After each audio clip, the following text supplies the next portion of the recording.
बिस्मिल्लाहिर्रहमानिर्रहीम। अस्सलाम वालेकुम दोस्तों।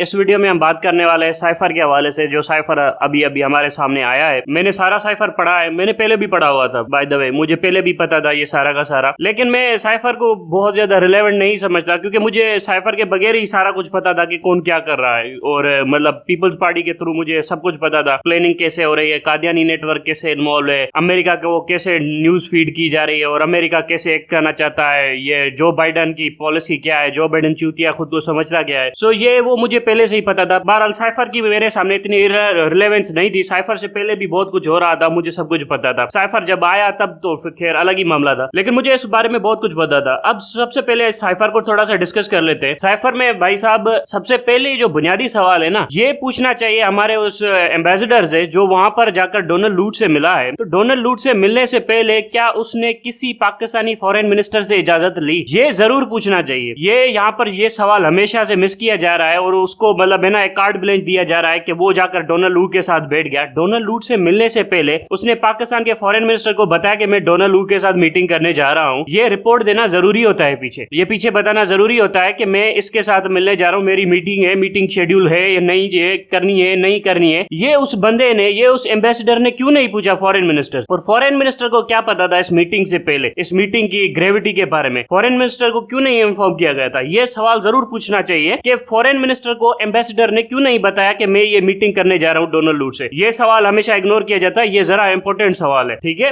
दूसरा सवाल ये, डोनाल्ड लू को किसने इन्फॉर्मेशन इतनी फीड की थी? सबसे इंपॉर्टेंट सवाल ये है कि डोनाल्ड लू जो कुछ भी बोल रहा था वो वाशिंगटन की बैकिंग से बोल रहा था। मतलब बाइडन उसको डायरेक्टली बता रहा था कि ये तुमने बोलना है। अब बाइडन को कौन बता रहा था? अमेरिका के अंदर किसका नेटवर्क है? कादियानियों का नेटवर्क है। कादियानियों का नेटवर्क किसके साथ लिंक है? नवाज शरीफ के साथ लिंक है, पीपल्स पार्टी के साथ लिंक है और जनरल बाजवा के साथ लिंक है, और उसके बाद उसके लिंक है इंडिया के साथ, उसके बाद उसके लिंक है इजराइल के साथ। सो ये वो नेटवर्क था जो सारी की सारी डेटा दे रहा था वाशिंगटन को, और वाशिंगटन भी यही पॉलिसी बना रहा था। वाशिंगटन तो पहले दिन से, जब बाइडन आया था तो बाइडन ने पहले दिन से कहा था कि हमें दुनिया के अंदर वो प्लेयर्स चाहिए जो हमें सपोर्ट कर सके, मतलब बाइडन को सपोर्ट कर सके, बाइडन के न्यू वर्ल्ड ऑर्डर को सपोर्ट कर सके, बाइडन के जो न्यू स्ट्रेटेजिक ऑब्जेक्टिव्स है, ग्लोबल स्ट्रेटेजिक ऑब्जेक्टिव्स, उनको सपोर्ट कर सके। हमें वो लीडर दुनिया में चाहिए नहीं जो बाइडन के ऑब्जेक्टिव्स को सपोर्ट ना कर सके। फॉर एग्जांपल, बाइडन के ऑब्जेक्टिव्स हैं कि चाइना को कर्टेल करना है, तो साउथ एशिया के अंदर ऐसी गवर्नमेंट्स होनी चाहिए जो बाइडन की बात मान सके। इंडिया के अंदर उसको मोदी मिल गया, पाकिस्तान के अंदर उसको मोदी चाहिए था, अफगानिस्तान के अंदर उसकी गवर्नमेंट फेल हो चुकी थी, अफगानिस्तान के अंदर उनको वो गवर्नमेंट नहीं मिली। लेकिन यहां पर भी आपको यह समझना होगा कि अफगानिस्तान के अंदर भी अगर चाइना ज्यादा इन्फ्लुएंस इस्तेमाल करता तो फिर भी बाइडन वगैरह कुछ ना कुछ करके अफगानिस्तान को कंट्रोल करने की कोशिश करता। सो यहां पर आपको समझना चाहिए कि बाइडन का डिजाइन था कि हमें चाइना को कंट्रोल करना है, तो ऐसी गवर्नमेंट चाहिए पूरे साउथ एशिया में और साउथ चाइना सी के अंदर और नॉर्थ चाइना सी के अंदर, ये ऐसी गवर्नमेंट हमें चाहिए जो मतलब बाइडन की बिडिंग कर सके। सो इसीलिए बाइडन ने ये सब कुछ किया। ये तो थे अमेरिका के ऑब्जेक्टिव्स। अब यहाँ पर पाकिस्तान के ऑब्जेक्टिव्स क्या थे? पाकिस्तान के अंदर जो पाकिस्तान के डोमेस्टिक प्लेयर थे उनमें सबसे बड़ा कादियानी प्लेयर है, उनको चाहिए थी कि ऐसी गवर्नमेंट हो जो डेमोक्रेटिक हो, रिपब्लिक हो, ये बाद की बात है, ऐसी गवर्नमेंट हो जो कादियानियों के इंटरेस्ट को कभी भी डैमेज ना कर सके। अब यहाँ पर आप सवाल पूछ रही है हमारे इन मौलवियों को, ये मौलवी मादरचोद यहाँ पर इधर उधर घूमते फिरते हैं, इन सालों को कुछ पता ही नहीं है, ना इनको कुरान का पता, ना इनको हदीस का पता, ना इनको इस्लाम का पता, ना इनको सियासत का पता, ना इनको फॉरेन अफेयर्स का पता, ना इनको पॉलिटिक्स का पता, और इन भैंचोदों से देखो उल्टे सीधे नारों के ऊपर मतलब है ना लोगों को जमा करके लोगों को उकसाते फिर रहे। एक्चुअली में जो पॉलिटिक्स हो रही है, तो यहाँ पर टीएलपी क्यों नहीं मतलब खड़ी हो रही? यहाँ पर मैं पहले भी आपको बता चुका था, मेरी बहुत पुरानी एक वीडियो है जिसमें मैंने कहा था कि इमरान खान को टीएलपी को एंगेज करना चाहिए, तहरीक लबैक पाकिस्तान को इन्फॉर्म करना चाहिए, ताकि टीएलपी और इमरान खान साथ मिलकर एक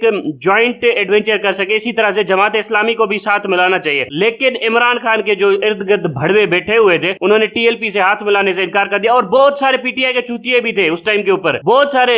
मतलब मैं जब आइडिया दे रहा था तो बहुत सारे कहते नहीं ये तो जंग हो जाएगी, ये तो वो हो जाएगा, ये हो जाएगा। हुआ ना, तुम्हारे सामने हुआ, तुम्हारे सामने 9 मई हुआ ना। जब जंग के बारे में आपको डिटेल एनालिसिस नहीं पता हो, आपको समझ में नहीं आ रहा हो कि आपका दुश्मन क्या है, कैसे जा रहा है, किस हद तक जा सकता है, उसके अल्टीमेट ऑब्जेक्टिव्स क्या है, वो कितना सेवेज है, कितना जालिम है, आपको पता ही नहीं हो, और आप चूतियों की तरह अमन पसंद है, हम तो ये हैं, हम तो नन्ना मुन्नू है, ये पॉलिसी बना रहे, तो आपको क्या ज़हन है? इस तरह से आप मुल्क चलाओगे, इस तरह से आपको रियासत चलेगी। मेरी एक फेवरेट मूवी हुआ करती थी स्टार ट्रेक, उसमें जो सबसे खतरनाक मतलब है ना सीजन था वो था Star Trek into the darkness, the Khan saga. The Khan saga ये होता है कि एक जेनेटिकली सुपीरियर बंदा होता है, वो वेपन्स, वार, मैन्युफैक्चरिंग सब कुछ कर सकता है। सो वो बंदा जो है ना कन्फ्रंटेशन में आता है सुपीरियर इंटेलेक्ट के लोगों के साथ, और फिर वो वही करता है जो सुपीरियर इंटेलेक्ट इंफीरियर इंटेलेक्ट के साथ करता है, उन सबको मारना शुरू कर देता है, उनको खत्म करना शुरू करता है। अल्टीमेटली इंफीरियर इंटेलेक्ट वाले ज्वाइंट करके अपने आप को मिला चुला के उसको हरा देते हैं, लेकिन खान बड़ा अग्रेसिव होता है। तो उसमें वो एक बड़ा जबरदस्त डायलॉग बोलता है। तो वो कहता है कि उससे कहा जाता है कि तुम्हें मतलब है ना जो बनाया गया है तो किस लिए बनाया गया। तो वो कहता है कि मैं एक वॉरियर हूं और मुझे बताया गया है कि मैं लोगों को पीस में रख सकूं जब दुनिया में सिविलाइजेशन सिविलाइज्ड ना हो। सो मेरे अंदर इतनी इंटेलेक्ट है कि मैं ये दुनिया को अमन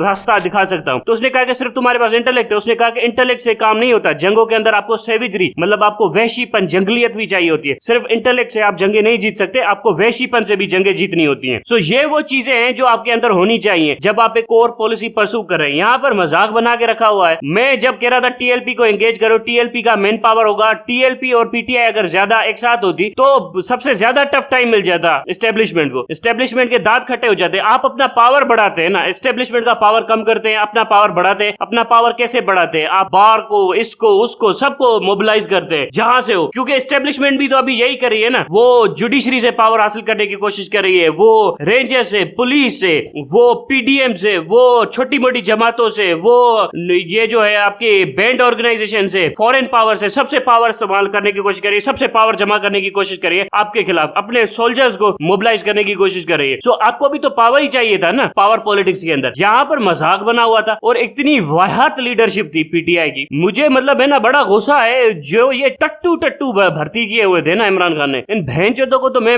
जिंदा गाड़ूंगा अभी। बहरहाल ये तो हो गया जो हो गया। अब सबके सामने है कि ये साइफर वगैरह क्या था। बहरहाल मुझे ये सब पता था, ये सारी कादियानी साजिश थी, पीपल्स पार्टी पीडीएम वगैरह, और इससे पहले भी अमेरिकन काउंसलर्स वगैरह यहाँ पर मिल रहे थे सबके साथ। तो ये सबको पता था और ये हमें ये भी पता है कि इसके पीछे वाशिंगटन की फुल बैकिंग है। बाइडेन ने एक नए डिजाइन के साथ आया था और बाइडेन जो नया डिजाइन लाना चाहता है उसको डोनाल्ड ट्रंप ने अब डंडा देना है। अब जैसे डोनाल्ड ट्रंप आएगा प्राइम प्रेसिडेंट बनकर अमेरिका का, फिर बाइडेन को दिन में तारे दिखाएगा। ये अगले साल इलेक्शन हो गए, फिर बाइडेन को रानी ना याद दिला दी ना डोनाल्ड ट्रंप ने, बाइडेन उसकी ऐसी गांड, बाइडेन की ऐसी गांड मारेगा डोनाल्ड ट्रंप, तुम देख लेना। बाइडेन के बेटे के ऊपर इतने केसेस है, इतने केसेस है, बाइडेन को दिन में तारे दिला देगा डोनाल्ड ट्रंप। बाइडेन के बेटे के पास फ्रॉड के, 420 के, स्मगलिंग के, मनी लॉन्ड्रिंग के इतने केसेस है। बाइडेन की गांड ना मारे ना डोनाल्ड ट्रंप, तुम देख लेना बाइडेन के साथ क्या करता है डोनाल्ड ट्रंप। बहरहाल ये तो एक पर्सपेक्टिव हो गया। अब आते हैं हमें क्या करना चाहिए। हमारे हालात तो थोड़े बिगड़ चुके हैं, अब इनको कैसे सुधारना। सबसे पहली चीज आप सबको समझ में आना चाहिए, मीडिया बिका हुआ, जुडिशरी बिकी हुई, आपका पीडीएम गया हुआ, पार्लियामेंट डिसफंक्शनल है, उसके बाद आपके पास कोई इंटेलेक्चुअल कैपेसिटी नहीं है। इस मुल्क के अंदर कोई इंटेलेक्ट नहीं है, सब हरामजादे हैं, इंटेलेक्ट के नाम के ऊपर ड्रामा कर रहे हैं। लिबरल तो भैंचोद थे ही थे। सो इन सब के तो मतलब कोई मसला है ही नहीं। अब मसला यह है कि आपको क्या करना चाहिए। आपको सबसे पहले चाहिए आपको आर्मी के ऊपर कंट्रोल। पहले आपको आर्मी के ऊपर कंट्रोल हासिल करना पड़ेगा। बाय एनी मींस हमें फौज के ऊपर कंट्रोल हासिल करना है, चाहे फिर मतलब पीसफुल तरीके से हो, चेंज ऑफ लीडरशिप से हो, या असैसिनेशन ऑफ लीडरशिप से हो, या आसिम मुनीर की धजिया उड़ा के हो। हमें सबसे पहले मार्क करना पड़ेगा उन लोगों को जो फौज के ऊपर कब्जा करके बैठे हुए हैं और जिनकी लॉयल्टीज पाकिस्तान के साथ नहीं बल्कि पीडीएम के साथ है, अमेरिका के साथ है, या अपने पर्सनल इंटरेस्ट के साथ है। पहले हमने उनको साथ मतलब देखना है कि उनके इंटरेस्ट कौन कौन से। उसके बाद देखना है कि उनमें से कितने लोग हैं जो डिप्लोमेटिकली कॉम्प्रोमाइज हो सकते हैं, मतलब जिनको हम कुछ ले देकर अपने साथ मिला सकते हैं। उसके बाद वो लीडरशिप देखनी है फौज के अंदर जो डरा कर हम अपने साथ मिला सकते हैं। उसके बाद देखनी है कि जो रिजिड कोर एंटी इमरान है वो लीडरशिप कौन सी है, और फिर देखना है कि उनकी पोजीशनिंग कैसी है, कि मतलब क्या वो बड़े ऐसे ओहदे के ऊपर बैठे हैं जहां से फौज के ऊपर कंट्रोल हासिल करने में हमें खतरा महसूस हो रहा है, या ऐसे ओहदे पर बैठे हैं जहां पर बैठे रहे इररिलेवेंट रहेंगे। सो ये वो स्ट्रेटेजी हमने अपनानी है। उसके बाद हमने देखना है कि कौन सा इसका एलिमेंट है जो ज्यादा सिग्निफिकेंट पोजीशन के ऊपर बैठा हुआ है, ज्यादा इंपॉर्टेंट पोजीशन के ऊपर बैठा हुआ है, रिजिड है, अनकॉम्प्रोमाइजिंग है, कॉम्प्रोमाइज नहीं कर रहा, डिप्लोमेटिकली नहीं मान रहा, उसको हमने कैसे हटाना है। इस सब प्लान को एग्जीक्यूट करने से पहले हमने ये अक्टूबर के अंदर या नवंबर के अंदर इलेक्शन हो जाएंगे, इलेक्शन हो जाएंगे, इसमें टेंशन नहीं लेना। वो जब इलेक्शन हो जाएंगे तो हमने वो इलेक्शन जीतने के बाद हमने ये स्ट्रेटेजी आर्मी के ऊपर अप्लाई करनी है। द मूवमेंट हमने वो सिग्निफिकेंट पोजीशंस आर्मी की पीटीआई के लॉयलिस्ट के साथ भर दी, उसके बाद हमने करना है जुडिशरी का जुगाड़। उस टाइम पर जुडिशरी के अंदर होगा ये आपका जस्टिस काजी फाइज, उसकी तो मात चोद देंगे हम, उसको तो हम रंडी रोना रुलाएंगे। जिस दिन हमारे अंदर जुडिशरी हमारे कंट्रोल में आ गई ना, फिर उसकी हम माँ बहन एक कर देंगे। जिस दिन फौज कंट्रोल में आ गई ना, तो उसको तो रंडी रोना रुलाएंगे हम, देखेंगे इसको, इस भड़वे को हम देखेंगे अच्छे तरीके से। उसके बाद ये फिर जैसे ही आपने इसके ऊपर कंट्रोल कर लिया, जुडिशरी के ऊपर कंट्रोल कर लिया, उसके बाद ये रहा मीडिया ये साले भड़वे हैं, ये भाग जाएंगे, ये कुछ भी नहीं करेंगे, इनकी कोई हैसियत नहीं है। उसके बाद पीटीएम वीडीएम टप्पड़ छप्पड़ गोल हो जाएगा। उसके बाद आपकी सीरियस कन्फ्रंटेशन होगी अमेरिका के साथ, क्योंकि अमेरिका को अब रियलाइज हो चुका होगा कि अब एक ऐसा पावर आ चुका है पाकिस्तान के अंदर जिसको आप कॉम्प्रोमाइज नहीं कर सकते। तो फिर अमेरिका ड्रामा करना शुरू करेगा। अब बताता हूं क्या ड्रामा करना शुरू करेगा। टेररिज्म, पाकिस्तान टेररिस्ट को सपोर्ट कर रहा है, कश्मीर कश्मीर के अंदर इंडिया वाली लाइन लेना शुरू कर देगा, मार चुदाएगा अपनी अमेरिका। सो ये इंडिया वाली लाइन लेना शुरू करेगा, पाकिस्तान को ब्लैकमेल करना शुरू करेगा। आप 2 साल 3 साल ब्लैकमेल होंगे, क्योंकि आपके पास इस वक्त तो सारा नेशनल पावर तबाह कर दिया है, पावर कंसोलिडेट नहीं है, पावर डिस्ट्रीब्यूटेड, पावर को इतने तरीके से मतलब तोड़ा हुआ है, इतना मतलब डिसफंक्शनल कर दिया है रियासत को। इसको फंक्शनल बनाते बनाते ही आपको 3 साल लग जाएंगे। उसके बाद हम अमेरिका को नानी याद दिलाएंगे। लेकिन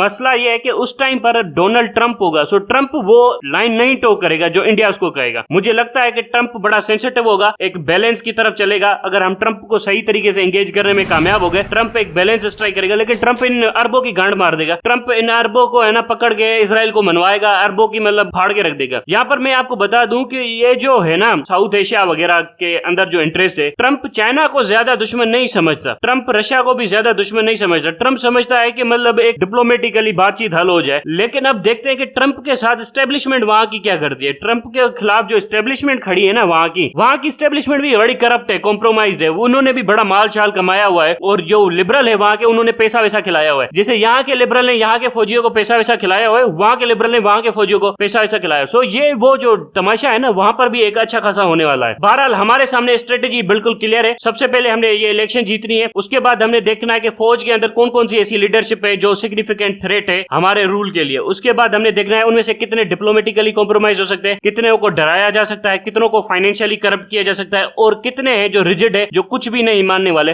जो कुछ भी नहीं मानने वाले उनमें से कितने हैं जो सिग्निफिकेंट पोजीशन के ऊपर है, जो इंपॉर्टेंट पोजीशन के ऊपर है, जो हमें थ्रेट कर सकते हैं। अगर वो थ्रेट कर सकते हैं और रिजिड है तो उनको कैसे हटाना है। उनको अगर हम लीगली हटाना चाहते हैं तो क्या वो लीगली मानेंगे बात को, अगर नहीं मानते तो फिर असैसिनेशन ही एक तरीका है। इसी तरह से आपने प्लानिंग करके स्टेप बाय स्टेप स्टेजेस में चलना होता है ताकि आप अपना रूल डिक्लेयर कर सके। बाकी जब आपका फौज के ऊपर कंट्रोल हो गया तो जुडिशरी की तो मार चोद देंगे हम। जुडिशरी की तो हमें टक्का भी परवाह नहीं है। इन भैंचोदों को बड़ी इज्जत इन लोगों ने अवेल की थी, हम आइन का दिफा करेंगे, हम ये करेंगे, जमहूरियत, ये वो ड्रामा। इन मादरचोदों का मुझे पहले दिन से पता था, इनका मुझे पहले दिन से पता था। लेकिन नंगे ये अब हुए। ये जो आपके सहाफी थे इनका भी पहले से पता था कि सहाफी बड़े सच्चे होते, ईमानदार होते, जज बड़े ईमानदार होते, ये सारे सब मुझे पता था। नंगे अब हुए। इसी तरह से फौज भी नंगी अब हुई है। ये जो जितना सिस्टम नंगा हुआ है ना इमरान खान के चक्कर में, ये अब दोबारा से जितने भी कपड़े पहन ले ये नंगे ही नंगे रहेंगे। इनको अब अपना है ना अपने आप को निकालना पड़ेगा इस मुल्क से। बाकी इनका इन मुल्क के अंदर मुस्तकबिल खत्म है। बाकी अक्टूबर के अंदर इलेक्शन हो जाएंगे, उसके बाद एक थोड़ी सी सीरियस लड़ाई है 2-3 महीनों के लिए, क्योंकि हमने आसिम मुनीर को खुडे लाइन लगाना है। द मोमेंट हम आसिम मुनीर को खुडे लाइन लगा चुके होंगे, फौज के ऊपर कंट्रोल हासिल हो चुका होगा, तो जस्टिस काजी फाइज जैसा की कोई ऐसा नहीं, वो हमारे सामने झुक जाएगा। अब तक के लिए इतना ही। Thank you very much.